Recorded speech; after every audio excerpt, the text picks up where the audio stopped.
Today is September 21st, 2022, and we are interviewing Brenda Cusack in her business, Mortuary, and this is for the West Volusia Historical Society's archive.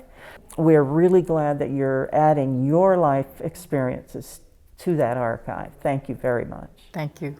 I was born in Jacksonville, Florida, and even though it's a big city, it's like a composite of small communities. So I was raised in a section that was called Mixon Town. I still don't know who Mr. Mixon was, but he was probably someone who had some original houses or something in that area. That area is now called West Riverside.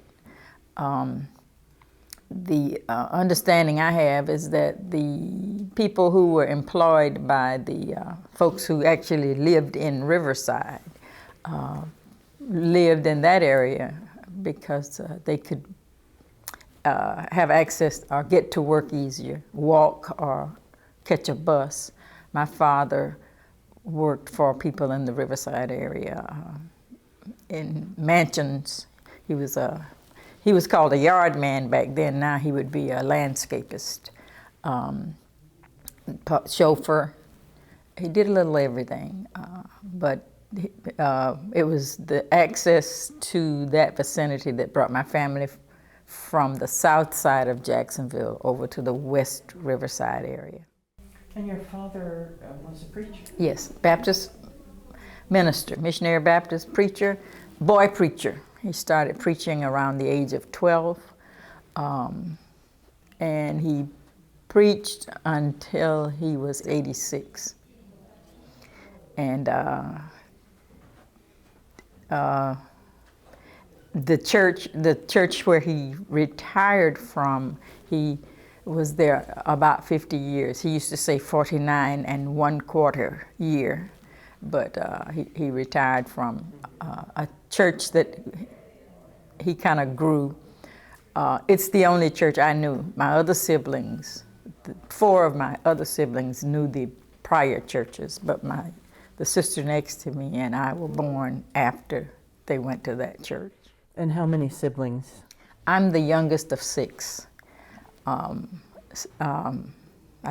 think my mother, well, I know that she had 6 living children. There may have been some that passed prior to my birth. But the sister and I, the last 2 of us came when he went to that church. And your father's name? Solomon Badger Jr. Uniquely, the church relocated during his term, and the new site, the church where the church is now, they renamed the street after him, and the street across the street was named for my mother. So it's a circle. The church sits on Dr. Solomon L. Badger Jr. Circle, and Susan Badger Circle is immediately across the street. That was an honor because they got to see it while they were living. Usually they don't name streets for you while you're living. Tell us about your early education. Oh, I loved school. School was the center of our community. It was where we went and we felt safe, and we had caring teachers who were almost an extension of our family. Again, by me coming along at the tail, the family relations and family reputation was already there. It's kind of tough. My siblings were bright, alert students, and so I had to kind of keep up the reputation. But my mother also was selective. She knew the teachers by the time I came along, so she hand-picked who would teach us. She was very involved in very your involved. education. My mother was kind of rare. She was a stay-at-home mother. My father often said he would work 3 or 4 jobs if necessary, because what my mother could make probably in domestic service was less than what they would spend for a sitter for us. But with the vast age difference between us, by the time I came along, my siblings were my sitters. And then I paid them back because I became the sitter for their children. Yeah. You mentioned that you took some classes from your siblings. Yes, yeah, it was kind of unique. Even though Jacksonville is a big city, I finished high school in the last year of legal segregation of schools in Florida. And my siblings, my older sister was a third grade teacher when I got to third grade.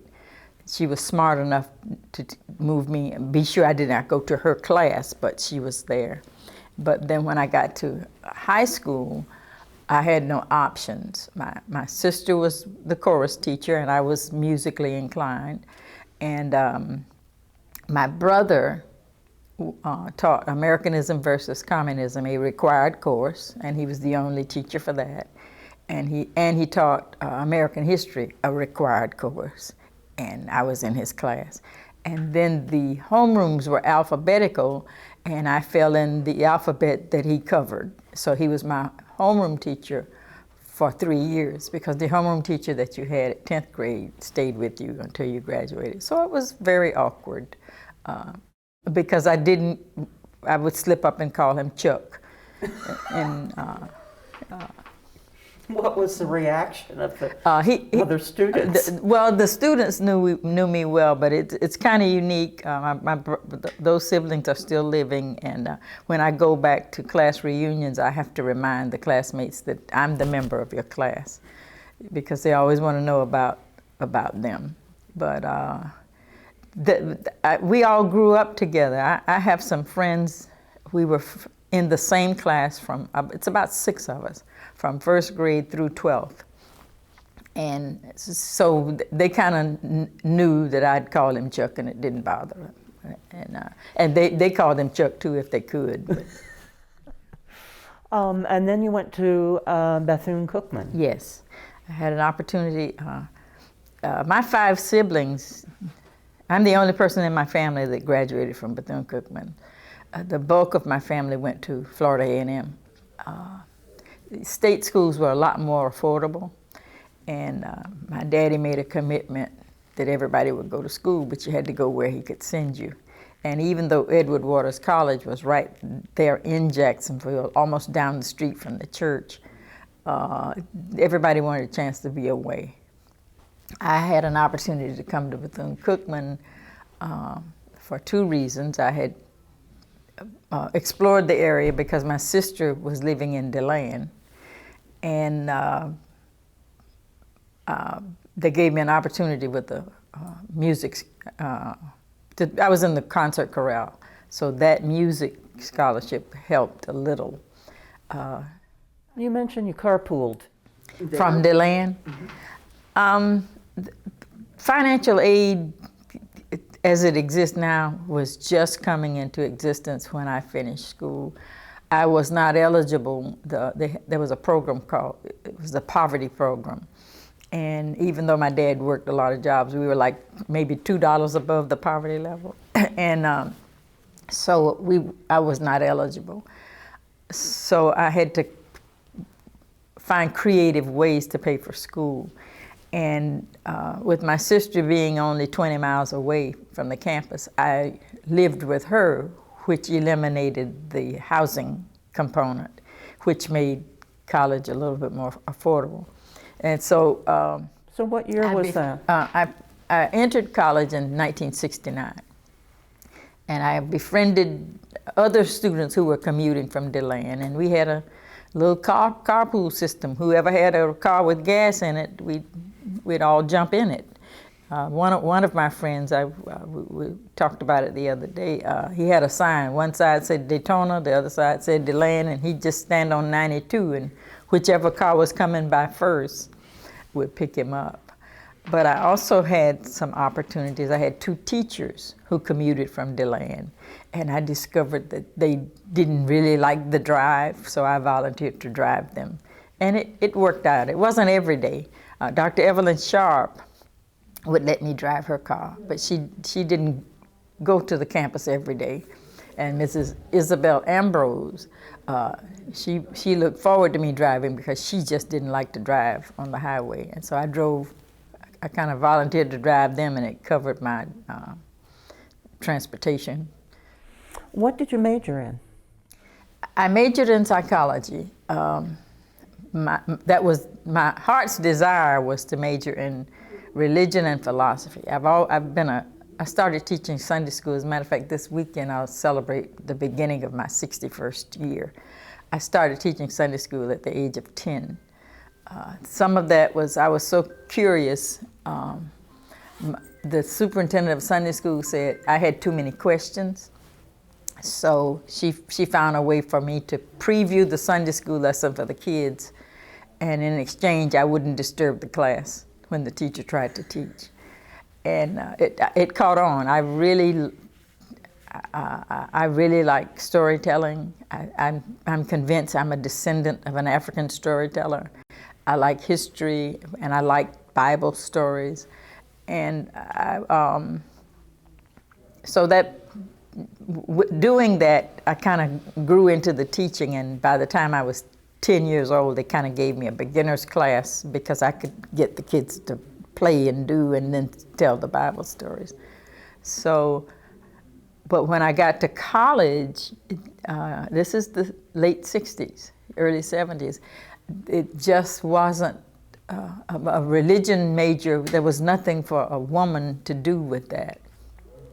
And my grandmother, who was very witty, a very wise woman, just looked at me and said, "How are you going to buy bread with what they pay you for Sunday school teaching?"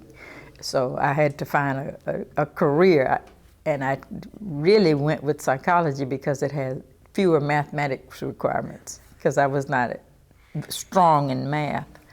Can we talk about your first impressions of DeLand when you came to visit your sister? My first impression was visitations. We visited on weekends, but when I came here to live, the first big event I ever witnessed was the DeLand Christmas parade. Now, I grew up in a big city with parades, but it was nothing like DeLand. The DeLand Christmas parade was the social event of the year. Everybody went, and it was unique because the community mixed, but it didn't. There were certain sections of the parade where the bands knew that the audience would be the black people, and you also kind of knew where the judges of the parade would be and those kind of things. But what was unique about DeLand was if you went to the center of town, which is now like New York and the Boulevard, New York and Woodland, if you went in any direction, you would find mixed communities. People lived in mixed communities, but they didn't live they lived with each other, knew each other, and were neighbors, but then they went to separate schools, and they ate in separate, they had grown up eating in separate facilities and those kind of things. But it was just different for me to see where these people actually owned land in each community. For example, just outside of the Stetson community was what we call Red City. And those people were homeowners, but they really weren't a part of the Stetson community. It was just different for me. It's kind Fascinating. of like parallel society. Yeah, I guess that's an appropriate term, parallel society. Did it look different downtown than it is now? Not much. I think that's what makes DeLand unique. They've always kind of maintained their historic look. The trees, it had a calming effect. And even the university, even though they've added a lot of new structures, it still has the original look it's just bigger. I felt that way about Bethune Cookman as well. I tell people now I graduated from Bethune Cookman in 1973 BG, and they say, "What's that?" I say, "Before grass," because the road, it was clay. They hadn't done all the landscaping, but then some of the buildings are still the original structures. So you learn to appreciate the history. So You married the boy next door. Yes. My husband was a young, up-and-coming employee at the Arthur Mack funeral home, which was directly directly north of the parsonage of Greater Union Church. My sister's husband was the pastor of Greater Union, and we lived in the parsonage. And next door was the funeral home, and the guy that I saw every day going in and out is the guy that I ended up marrying. So yes, I married the boy who lived and just about worked and just about lived next door. And the two of you had a child. Yes. Yeah. Can you tell us about him? We had one son. He was named Charles Allen Cusack III. My husband wanted him named after his father, and also his brother, because his brother was junior. And my son didn't get to know my husband's parents. They actually died in the first 3 years of our marriage. So my son didn't get to know that set of grandparents at all. So we honored his father by naming the son. My son was born, unbeknownst to us, with sickle cell anemia. There was no automatic testing. I honestly did not know I was a trait carrier. My husband suspected that he may have been because he had a niece that had been diagnosed with trait. After we discovered that my son had sickle cell and I did the research, I realized that my family had been carrying sickle cell for generations. My father's mother, now that we know the description, was probably had the sickle cell disease. She died in her late 40s, and the family described it as spells of sickness. My father said she just worked herself to death because she had all these sons who ate all the time, and she just had to cook and work hard. But now that we understand the description of sickle cell, it appears that she probably was a full-blown sickler. My son struggled. His first sickle cell attack, he was 6 months old. We didn't know what was going on. Fortunately, we had a pediatrician who had interned in Harlem and understood what she was looking at. And my son was the poster child for the state, and he's the only child that was ever an honorary member of the National Sickle Cell Board. He wrote a book.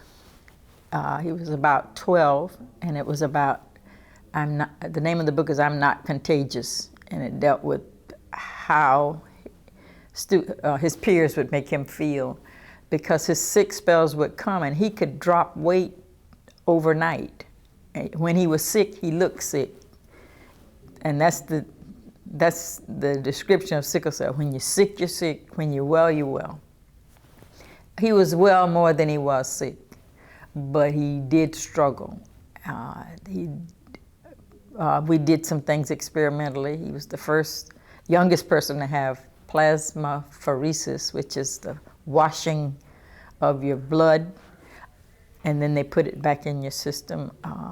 He did several things experimentally. We even challenged things like the school attendance policies, and I had to become an advocate for him. But he lived a happy life, was a successful church musician. He had some published gospel music that he did. He actually played for the Stetson University Gospel Choir in his lifetime. And he decided to come into the funeral profession with his father, which was a struggle because of the chemical exposure and his respiratory issues. But he did it. We were very proud of the fact that he finished high school on time, which is rare, and with honors.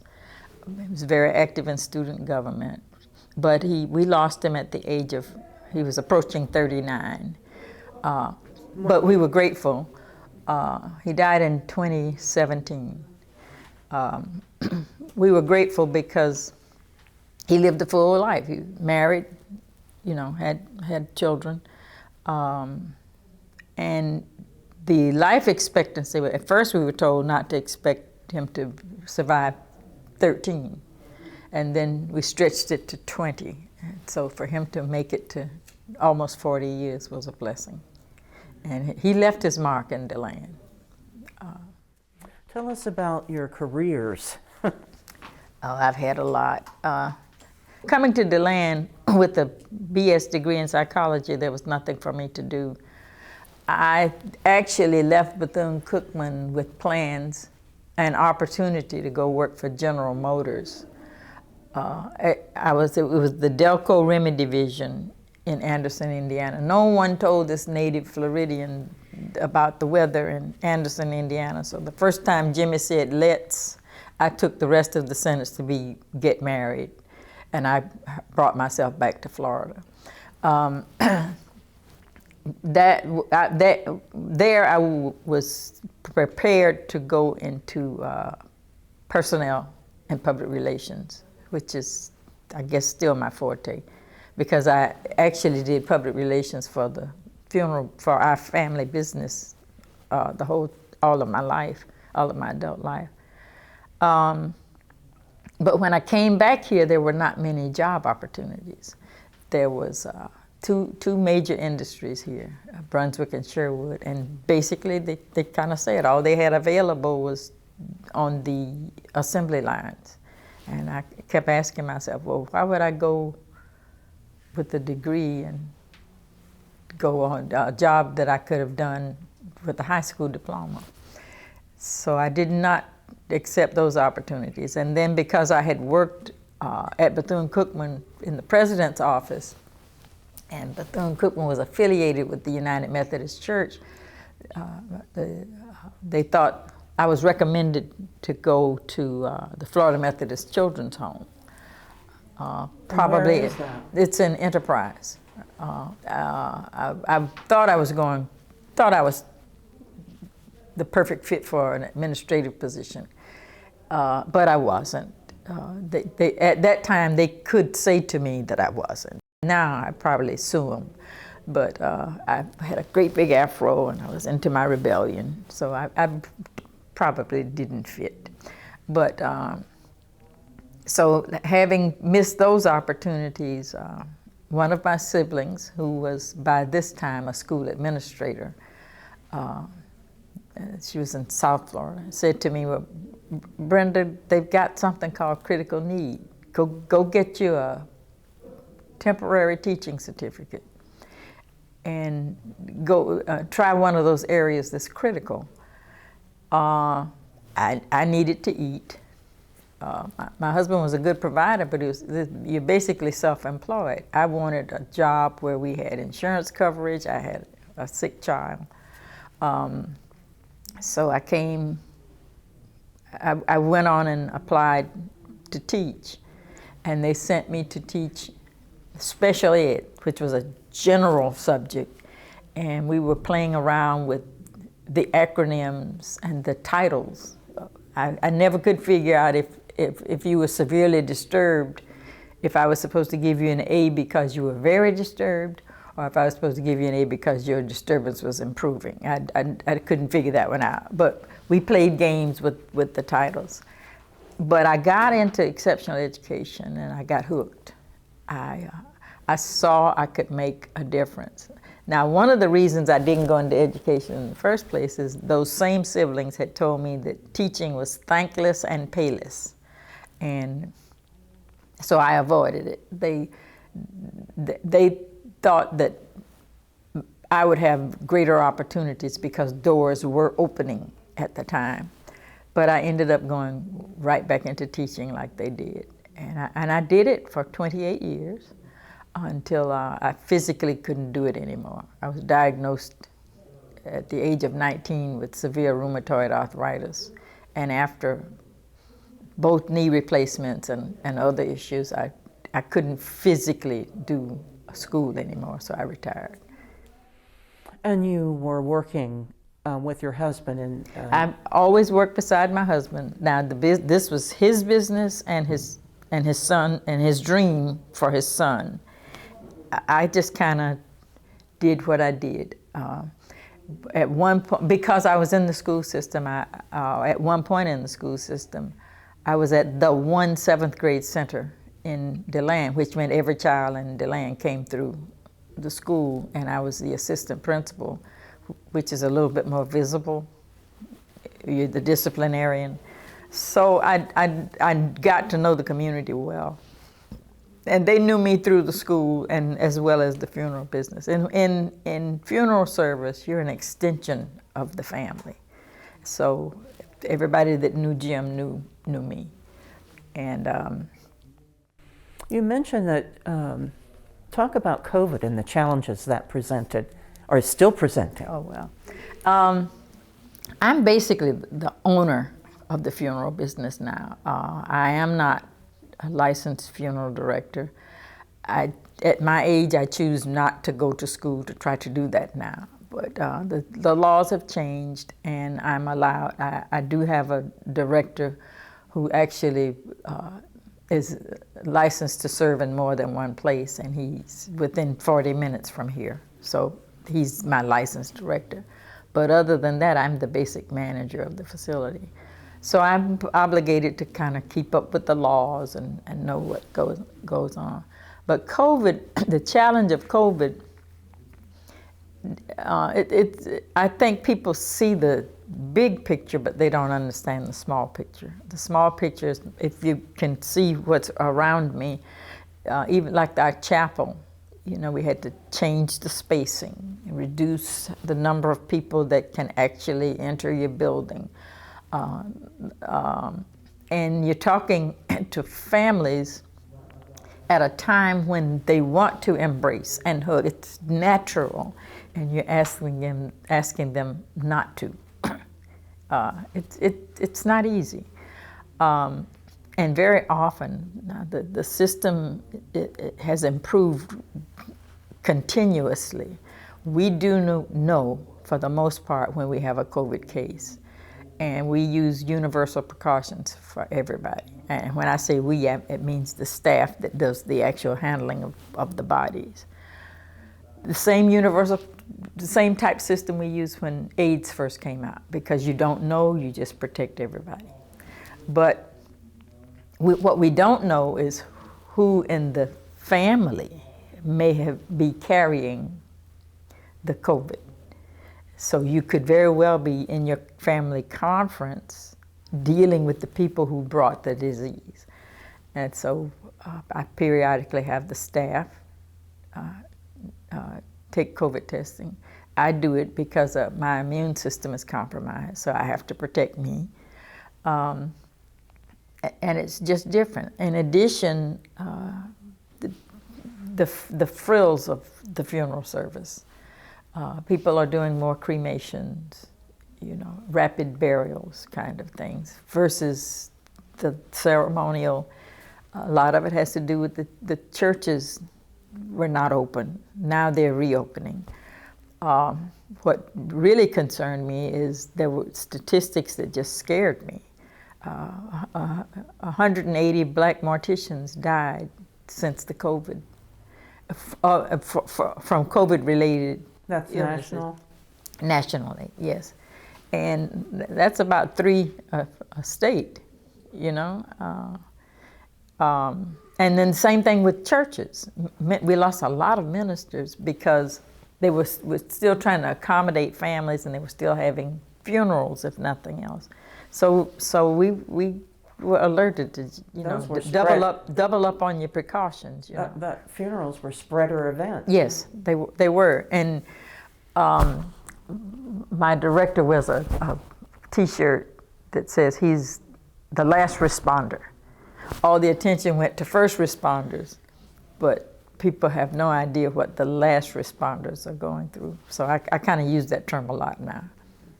You mentioned memories of Hurricane Donna? I remember many hurricanes. I'm a native Floridian. I've been in Florida all my life. I think that I had counted that had experienced 26 hurricanes, but you know, we went through a series a few years back where we went through all the alphabets and came back and went to Greek alphabets.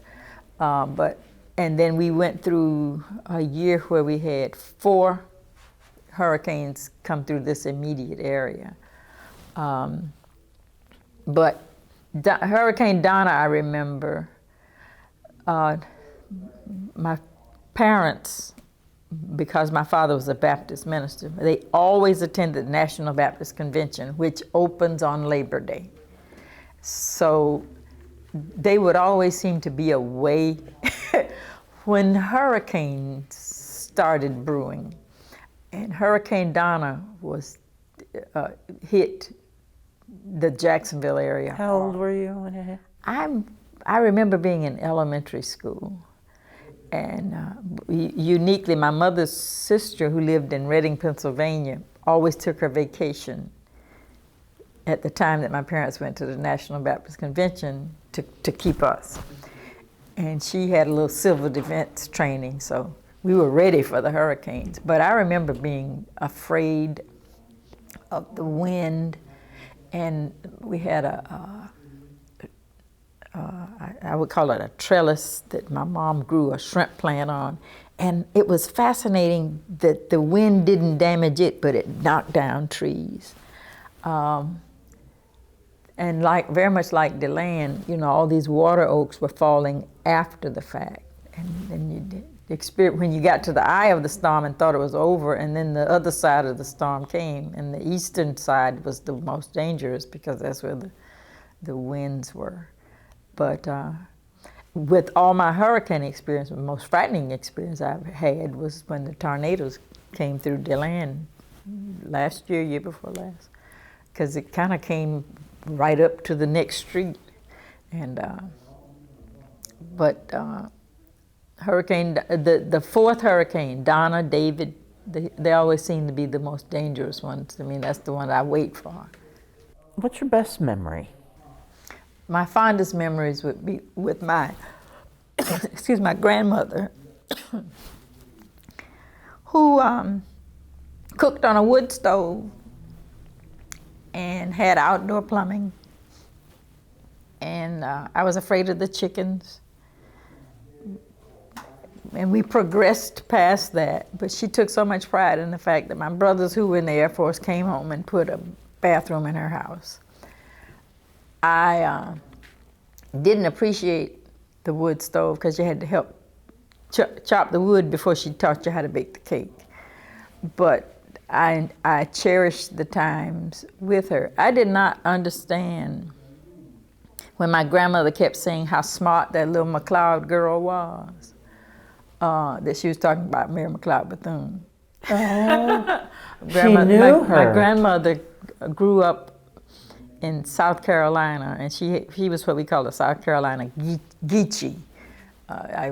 Gullah, I guess, would be the language now. But my grandmother knew her, and as best we can determine, Grandma was in one of those little schools where Miss Bethune taught before she came south, when she was practicing on them, as she would say. She wanted everybody to read books.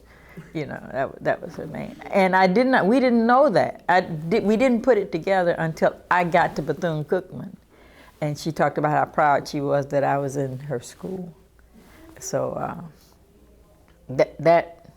those are fond memories. She was still alive then when I went to, my grandmother died 2 days before I got married. She died in 1972, 73. So yes, she lived to see me graduate from Bethune Cookman. Was she still alive? No, she died. I think I might have been 2 or 3. She died in the 50s, and that's probably why we didn't put it together. She was the lady we talked about for a week in February. I've lived long enough to have gone through school with Black History Week, and then month. So I knew about her, but I didn't get to know her until I actually went to the college, and then by working at the president's office and foundation, I learned a lot about her. What are the changes that you've seen that are the most dramatic? In DeLand? In DeLand. I never thought that DeLand's Main Street would attract so many people. I never thought a day would come when I wouldn't have anywhere to park, or when it would be more visitors downtown than people I knew. Did you go downtown a lot? Yeah, I actually did. For a period of time, I worked with the Chamber of Commerce. I'm still very supportive of supporting downtown and small town merchants. So yes, I did. I was I had actually therapeutically a couple of times after my surgeries, when I had to walk to restore I would do my walk downtown because it was just a peaceful place to go. But now you have to walk around things and people, so I don't do it. If you could give a message to youth, what would you have to say to them? Well, I'm sure you have. I have what I call Brenda-isms, but they're usually comedic. But seriously, I'd tell them to trust God and ask for guidance. Don't assume. Keep yourself connected to Him, and to know, learn, and share your history, so that you don't repeat the mistakes of history. So, what would be your legacy? How do you wish to be remembered? I'd like to be remembered as a servant. I'd like for people to remember that I gave service. It was never about me. I do believe that my calling, my ministry was other people's children. I'd like to think that I did help along the way, and I actually hear from a lot of kids. My husband and I actually had between us 25 godchildren, and I'm convinced that a part of that was God knew that this time would come when I would need them, and they really have been showing up for me. You'd be surprised at the thing. I mean, if I don't have to drive places, I don't even have to cook anymore. There's always somebody around checking on me and taking care of me. And that's what keeps me here, because actually I have no biological connections in DeLand. But I'm here to stay. And this is my home. I've spent more time here than in the town I grew up in, so this is home. Is there anything that I haven't asked that you feel is important? Yeah, I want you to know I was married. My husband was my only boyfriend, and we were married 46 years. He was actually, officially, I actually had a ring, a friendship ring, and then an engagement ring, so for 4 years, so I say we were together 50 years.